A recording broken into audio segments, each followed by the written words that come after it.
Okay guys, welcome to Dr. Lou's Low Carb Diet. I'm Dr. Lou. Now, what we're looking at today is something that has absolutely ruined loads of ketosis, loads of ketogenic diets, and it's done in a totally stealth way. You wouldn't have had any idea if it happened to you. Now, what am I talking about? I'm talking about sweeteners. Now, we all see sweeteners, and when you hear it, you think, oh, that's got rid of the sugar. I'm free to eat it. No, it doesn't work like that, I'm afraid, guys. We have several different sweeteners. Some of them are better than others. And today, I'm covering a band of sweeteners that are very popular, used in many processed foods and keto snacks, as well as in protein or low-carb diet snacks. Now, what are these called? These are called polyols or sugar alcohols. Now, we're looking at these because some of them are totally fine. And in fact, a lot of them are fine as long as you know what they're doing to your foodstuff. Now, I've put this together and I hope it helps you and benefits you, because I've even had it where I've had, for example, a polyol bar, and then I was like, whoa, what happened? I'm out of ketosis completely. There you go. That's exactly what can happen from one wrong bar. So if that's what you're interested in, guys, stay tuned. Okay, so what's happened to many people? They've turned around and gone, huh, why are my ketones showing no sign at all? Why is ketone production stopped? Well, I can tell you why. Because you're unfortunately eating snacks that are full of these evil little polyols, not themselves, but just too many of them, and so they negate any benefit that they would have had. Okay, so how can we then obviously stop, eating or taking too much of them? Well, this is going to tell you the amount that is okay for you. So you can consume and look at the ingredients on the bar and say, okay, I now know I'm eating this sweetener. I know roughly it is probably, the most of the carbs there, or it identifies how many polyols there exactly are. So I know I need to split that into 50%, and that is my carb I'm taking from this bar, plus the sugar. Okay, so why? Simply to avoid that evil little polyol sugar alcohol monster coming to get you. So this is the main idea for this video.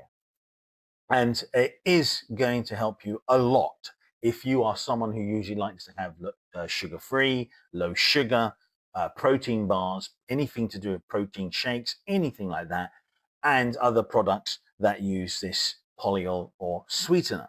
Now, so let's have a little look at the main offenders. I've included some on here and some that are totally okay, just so that way you can get to start to learn the names, learn them, their percentages, and then you become the keto master. Okay, so right guys, so this table I've produced for you, and it should give you a good understanding of sugar alcohols or polyols. So here you go, hidden carbs from keto polyols or sugar alcohols. Now, what you can see here is you have a range of them, and they're there on purpose to help you to start to develop your knowledge, because no one would have ever mentioned this to you or even tried to tell you, because it's a niche knowledge area. Now, looking here, the first one up is sorbitol. So you would have heard of sorbitol. Sorbitol does give you 2.6 calories per gram. So you're still getting calories. Why do you still get calories even though they have no impact on your sugar? Well, because you break them down in a different way and they're absorbed as fats, and they go through in a different sense to add fat onto your body, while others add just in the same way as carbs. So sorbitol, when you eat sorbitol, you will be literally taking 25 to 27% of that number as carbs. So when you get 100-gram nutritional information, all you do is you divide it by 100, the amount. So if it's times it by 25 or times it by 27, whatever you think is going to be more conducive. So again, you can't get accurate numbers, unfortunately, because they don't give you exact numbers of how much they put in there. So Isomalt is the next one up. Now, isomalt here, as you can see, it's got a range of 2 to 9%. I usually put it down as 10% because it's easier to calculate really quickly.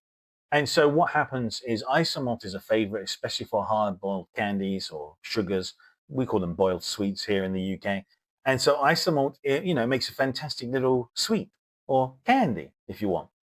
Now, what's the main idea? So if you have isomalt, you're still getting 2 to 2.4 2 to 2.4 calories per gram. And what's happening is you're getting 2 to 9% of that as a percentage of carbs.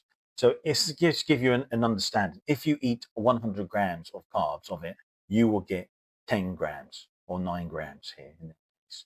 So I usually just say 10%. It makes it so clear and much more confident to make sure you're not kicked out of ketosis. So say that you get 10 grams of carb. There you go. Anything you see is carb and then it separates it as isomalt. Just take it as 10% and then just it's really easy to look at. Oh, that says 5 carbs. Oh, I know it's 0.5. So there you go. So it's very easy to calculate when you think like that. Okay, now you have lactitol, and that gives you 2 calories per gram. It takes 3% of. Okay, so we have it here, and you have erythritol. Sorry, you have lactitol, and it's 2 calories per gram. Now that's 3%. That's even better. That's so negligible that nearly you could say 0. So again, that would be only something that you eat so much of. Would it ever have any impact? Okay, then moving on. The next one, erythritol, which is 0 calories. That gives you 0. So erythritol is seen as usually the daddy of the market. It's seen as a really beneficial one. And yes, it is. Apart from one little piece of research about cardiovascular events where people seem to have a lot of erythritol in their bloods and problems with platelets with it. So that's one piece of research, and I'll cover that in a later video. It's not too serious, it seems, because manufacturers are still pumping it out, so it can't be that bad. Then you have mannitol, which is 1.6 calories, 0 impact. Fantastic. You're not going to get anything there. Now you have one which is going to shock you. So here you can see xylitol. Xylitol is 2.1 to 2.4 calories. But did you know it's 35% to 52% of the carb rating? All those sugar-free gums you're chewing and the carb that it gives you is going on as carbs. It's just not going on as sugar. It's sugar-free. It's not carb-free. So if you're on a keto diet, try as hard as you can to avoid xylitol. Also, there are a few other things regarding heart palpitations, I believe, of your carbohydrates. So hopefully this is now making you aware in a second. I don't want to have xylitol sugar anymore. So no more xylitol sugar-free gum while you're on a ketogenic diet or a low-carb diet. So hydrogenated starch, hydrolysates, or HSH. This is also something that you look out for. Why? Because it's a combination of one called maltitol and xylitol together.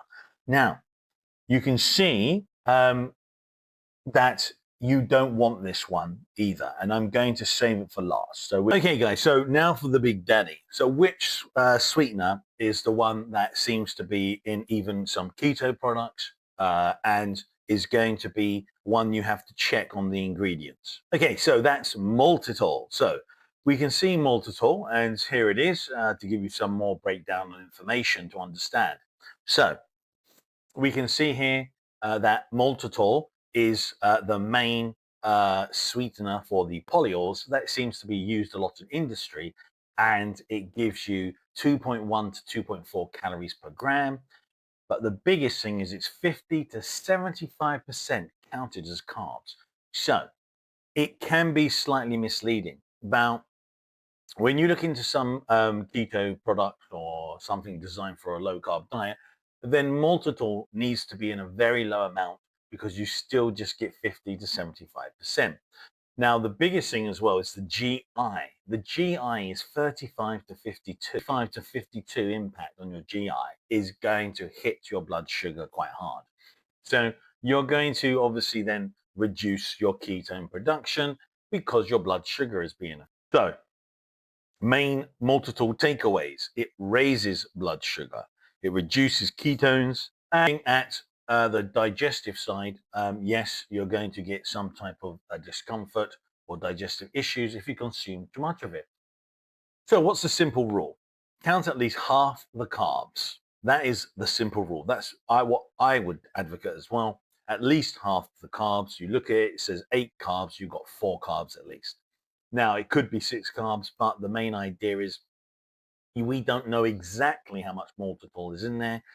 So it can be quite tricky. And also how many other things contribute. So it depends on the ingredients as well.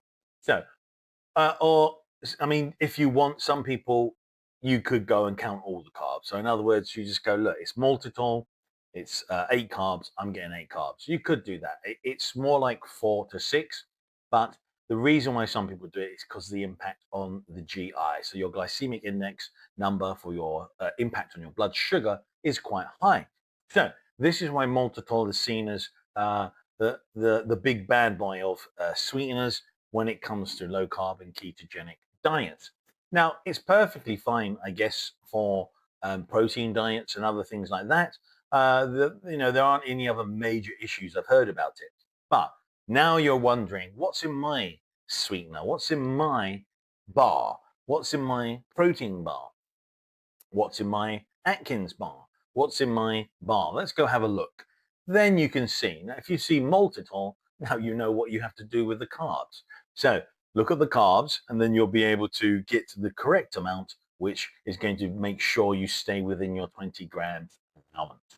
So, as I said there, better options I've listed there at the bottom as well. You've got erythritol, allulose, and stevia. Now, erythritol is a blood sugar or polyol as well. Yes, it's seen as a pretty good one. Now, allulose is, again, a natural sugar, which doesn't get absorbed as well. And, stevia is plant-based, and also you have monk fruit. And so that's the whole, breakdown. If you have any questions, please pop them in the comments. Now, if you like the video, please give me a thumbs up and subscribe. I'll see you on the next one.